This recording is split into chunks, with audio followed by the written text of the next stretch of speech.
Dutch neighborhoods are different, and in this video I want to talk about some of the biggest differences between Dutch neighborhoods and American neighborhoods. The first of which being the prevalence of townhomes. So here in the Netherlands, something that I've noticed is that most houses are townhomes. For example, you can see these houses right here are townhomes. Those houses over there are also townhomes. If you don't know what a townhome is basically a house that is connected to other houses. So it's kind of like a condominium, it's kind of like a house, just somewhere in between. But if you walk inside, it is a house. Generally, they have multiple floors, just like a regular house. But again, the walls are all connected. This person's pulling into the driveway. This is kind of awkward. But generally, most of the houses here are going to be townhomes, and I mean, the reason why is pretty obvious. There's just less space on which to build out here. Therefore, they have to be much more efficient with their space. Now, for reference, I come from the DFW area, the Dallas-Fort Worth area that is, and there were townhomes back in the DFW area, but they're definitely pretty rare. I would say they're much less common than single family homes, which we will see some single family homes here in about a minute or so. But as we go throughout this video, you'll notice that most of the houses in this particular neighborhood are townhomes. And really, to be honest, this neighborhood is a pretty good representation of what most Dutch neighborhoods that I've seen at least look like. Now, like I said, we're about to see some single family homes, and that brings me to the next observation about Dutch neighborhoods in comparison to American neighborhoods, and that is the variety of different housing types, and also the variety in different types of architecture within the same neighborhood. So again, as we go throughout this video, you're gonna see in the background, because I have this GoPro with the wide angle lens, okay, you love to see it. I invested in it just so that you can see more of the background of my videos, but that's besides the point. You're gonna see that not all of the houses look the same. Not all of the townhomes look the same.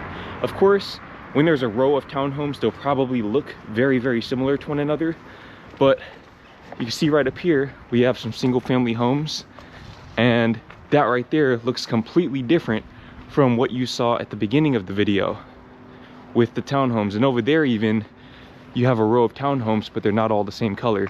You don't really see that too much in Dallas. In Dallas, most of the newer developments follow what is known as a cookie cutter building pattern.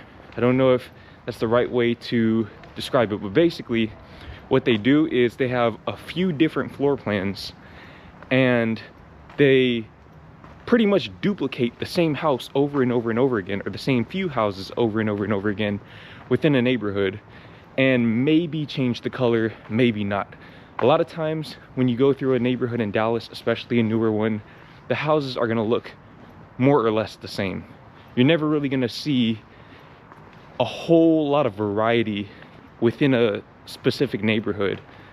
And if you try to make your house different from other houses, especially once again in the newer neighborhoods, they have this thing called a homeowners association, which will promptly put an end to your dreams of standing out. Which is kind of ironic, because the US is known for having a more individualistic culture, whereas Europe and the Netherlands as well are known for having more of a collectivist culture, but different discussion for a different day. Okay, you can see those houses look completely different from those houses, look completely different from those houses, and then the single family homes. As a matter of fact, we're gonna walk back that way so that you can see more of the single family homes. And again, that's something that you'll never really see back home. Townhomes and single family homes and even apartments in the same neighborhood. And I'm pretty sure, correct me if I'm wrong if you know more about this than I do, but I'm pretty sure that the zoning laws literally outlaw that sort of building pattern. So in other words, in the US, I don't think you can legally build an apartment complex within a neighborhood full of houses. I'm pretty sure you're not allowed to do that, but I think that is really nice to see a good variety of not only architecture, but economic class. Okay, like I said earlier, you have single family homes and townhomes as well as apartments in the same neighborhood, but you can tell that, at least within this neighborhood, which again I believe is a pretty good representation of a lot of Dutch neighborhoods, at least the ones that I've been to, you can tell that not everyone is at the same income level, at the same tax bracket, or working the same kinds of jobs. There are definitely some blue-collar workers within this neighborhood, definitely some white-collar workers, but you see right there, you have a nice house, Porsche outside, and then you have also nice houses, but a little bit smaller, literally right across the street from one another. You just don't really see that back home. And again, disclaimer, I'm from Dallas. Maybe if you're from Boston, if you're from New York, that might be more common. Maybe the zoning laws are different, but where I'm from, you'll pretty much never see a house like that in the same neighborhood, or really maybe even in the same vicinity as an apartment complex. And again, I think this is good. I think it's good to allow the different socioeconomic classes to intermingle with one another and sort of alleviate some of the classism that would otherwise be much, much worse than it already is. Now, on the topic of houses, another thing that I've noticed about Dutch neighborhoods that I never really saw back home is that very few homes here have garages. And the ones that do have garages tend to have one-car garages. You see some of the houses right here. These are big houses, okay? These are big houses by Dutch standards, maybe not by Dallas standards. I don't want to record inside of people's houses, but you can see that a lot of these houses have one-car garages at best. Back home, I think that was literally illegal. Again, I don't think that you're actually allowed to build new development without a garage. I don't think I've ever seen a home in Dallas that was built after the 1950s that didn't have a two-car garage. I don't think I've ever seen that before until I came here, especially these larger houses. That's just not something that you see. So you might be wondering, well, where do the people park? Well, when you have a driveway like this, you can park in the driveway, but a lot of houses actually don't have driveways either, especially the townhomes. I mean, you can see over there, where's the driveway? There is none. So where do they park? Well, they park on the street, as you can see. There's a lot more street parking out here, but also leads me into the next thing that I see in Dutch neighborhoods that I never saw back home, and that is that Dutch neighborhoods tend to have parking lots. So this right here kind of threw me for a loop, because that's something I never saw back home, not even on occasion, was that here you will have houses, and I'm gonna try to find a way to walk around so that I can show you a good example of this, but you'll basically have neighborhoods with houses and townhomes, but they'll have parking lots. A parking lot as you would see outside of a store, or maybe at an apartment complex. You'll see that outside of the houses and townhomes. That was very, very strange to me when I first saw it. But I mean, it works. There's ample parking, at least in this neighborhood. Maybe in the bigger cities it's a little bit different, but in this neighborhood there's ample parking for everyone. Maybe you have to park a little further than you'd like from your house sometimes, especially if you get back kind of late, but you're never going to be without a parking spot in a neighborhood like this one.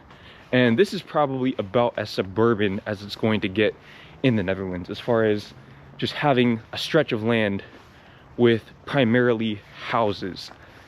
There's still grocery stores and other things within walking distance, but generally speaking, this is the closest that you're going to get to that traditional American cookie cutter kind of vibe that was the norm for me back home.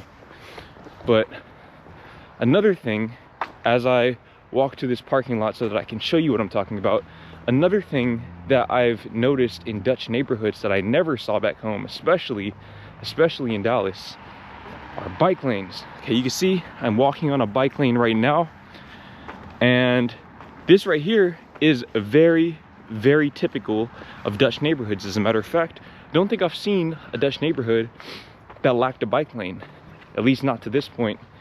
And this right here is probably the single greatest game changer. Hold on real quick, let's just go back to what I was saying about the variety in architecture. Okay, those houses, the townhomes, look completely different from those houses, the single family homes. They all look completely different from one another. But anyways, bike lanes. Here, bike lanes are the norm, and I know I've beat this topic to death throughout my recent videos, but that is for good reason, okay? It still blows my mind, not that I can bike everywhere here in the Netherlands, but that I can't bike anywhere back home in Dallas. It blows my mind that that's not even a possibility most of the time, because not only are there not bike lanes, but a lot of times you can't even really bike on the sidewalk because the sidewalk will just end. A lot of times you can't even walk anywhere, which, by the way, brings me to the next thing that I see in Dutch neighborhoods that I didn't really see back home very frequently, and that is pedestrians walking through the neighborhoods.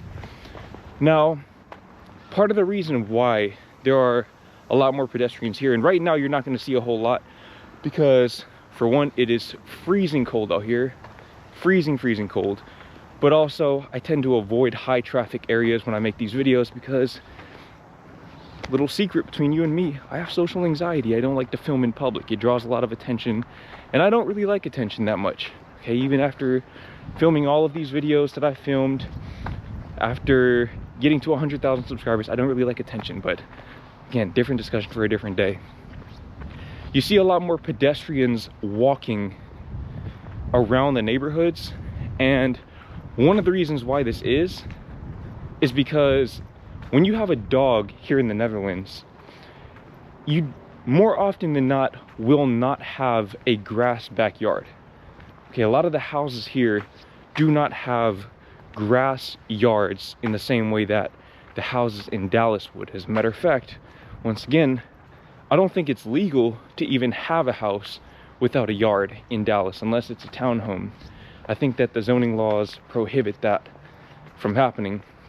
But here, very few people will have grass yards. You'll have a yard, maybe, but you won't have a grass yard more often than not. And so the only way that your dog can relieve his or herself is, well, you have to take them for a walk. So you see a lot of people walking their dogs at all hours of the day. And I mean, if you like dogs, then hey, this is a great place to be because a lot of people here have dogs. But also, you'll just see people walking for leisure. Some people walk to go to the grocery store and whatnot, but really, most of the people that I see walking, they're probably out walking with their family members, and they don't really look like they have a destination in mind. They are just walking at a very leisurely pace, kind of like I'm doing right now. I don't have a destination in mind. I'm just showing you what I'm talking about. And yeah, people here, they love to walk, and I see why. I mean, when you have a neighborhood that's this interesting, maybe Dutch people might not find this neighborhood all that interesting, but as an American, this is a very interesting neighborhood just off the aesthetic alone. When you have a neighborhood that's this interesting, of course walking is going to be a much more pleasant experience. And also, something I've noticed is that when a neighborhood is more dense, walking is much more pleasant because distance, your perception of distance changes. So you can see everything is built up. It's a very dense neighborhood. Now mind you, if I were to walk probably 5 or so minutes in that direction, or I think that direction, I'll literally be at a farm. Okay, so it doesn't take that long to go to a completely desolate area. But when you're in the neighborhoods, when you're in the thick of it, it's very dense. It's a very dense environment, and again, it makes walking much more pleasurable. But back home, again, a lot of times the sidewalks will literally just end, okay, with no warning, no sign, no nothing. And you either have to walk on the grass, which may or may not be possible, or you have to go out into the street and walk in the street with cars going 40 miles an hour. It's probably what, 50, 55 kilometers an hour. And if you like, well, living, then you just don't do that. Now, another thing that I've noticed about Dutch neighborhoods that I never really saw back home is mail slots. What do I mean by mail slots? Well, if you haven't noticed, up to this point in the video, there are no mailboxes here. There are no mailboxes, maybe in other neighborhoods, but not in this one, not in any one that I've been to. There are no mailboxes. Oh, well, I literally just said that, and then there's a mailbox right there. I think that's a mailbox. That's the first mailbox I've ever seen in the Netherlands. And I don't know why they're the only house with a mailbox. Again, that sort of thing wouldn't be possible back home with the homeowners association. But most houses here will have a mail slot in the door that the mailman can simply walk up to and put the mail in. And I imagine this would probably be really, really inconvenient for the mailman, because then he has to get out of his car, his truck, whatever, and walk up to the door and put the mail into each individual door. I don't want to record inside people's houses, but you can see that door right there, for example, has that mail slot. It's probably really inconvenient for the mailman, whereas back home, he would just drive around in the truck, go up to the mailbox, put the mail in. But for the homeowners, I would say it's much more convenient because they don't have to go out in the cold and the rain. They get the mail delivered directly to them in the safety, security, and warmth of their home.